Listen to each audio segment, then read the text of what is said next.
Benvingudes a una nova publicació de Filant Prim. Comprem unes 34 peces de roba a l'any, però ens desfem de 15 quilograms en el mateix temps. Això significa que adquirim per saciar unes necessitats inexistents.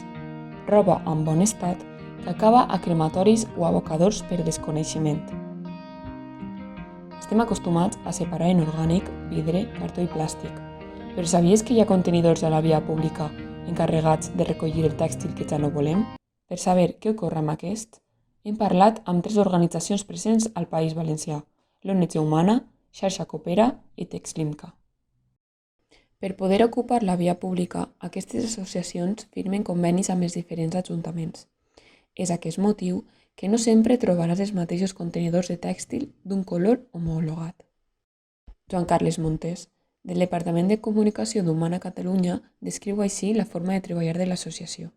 El que fa Humana és recollir aquesta roba usada dels ciutadans a través de contenidors que estan a la via pública, contenidors de color verd, o bé a través de les botigues de segona mà. La que està en bon estat es destina a reutilització i la que no està en tan bon estat però encara es pot aprofitar es destina a reciclatge. Per tant, una part dels recursos serveixen per finançar la nostra activitat, perquè no rebem cap mena de subvenció pública, i, d'altra banda, els beneficis de forma íntegra es destinen a projectes socials. Anna Soriano s'encarrega de dirigir l'àrea del Mediterrani de Xarxa Coopera. Aquesta és una cooperativa d'empreses d'inserció laboral. Es una cinta por la que corre la ropa y se ponen las bolsas o como llega la ropa directamente y va subiendo por una cinta transportadora hacia un depósito enorme que hay, diste la ropa a otros depósitos más pequeñitos, que son los 12 puestos de trabajo de clasificación. Unas 8 serán de inserción. Las otras 4 son de estructura, que se llama, que son para dar soporte. Amb l'objectiu d'aconseguir una indústria tèxtil més circular, la Unió Europea obligarà als Estats membres a la recollida selectiva i separada de restes de roba usada. Aquesta llei entrarà en vigor al desembre de 2025. Lo que està en bones condicions, el que es fa, el 90% es destina a l'exportació. Cap a on?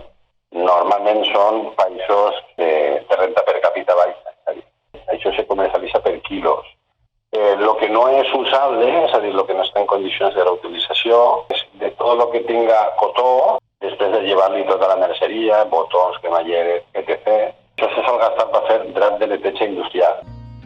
Aquesta és l'explicació del responsable de recollida selectiva de Texlimca, Juan Carlos Aranda, qui mostra altra manera de donar-li una segona vida al tèxtil. Com s'observa, els beneficis que s'obtenen per un acte tan senzill com donar la roba són diversos. Per una banda, es creen llocs de treball i s'ofereix roba seleccionada dignament a les persones més vulnerables i, per una altra, es recupera inversió mitjançant botigues de segona mà, la venda a mercats ambulants o la creació de noves peces reciclades. Comprem molta roba, la indústria del fast fashion ens imposa que comprem, que usem i llancem a molta celeritat.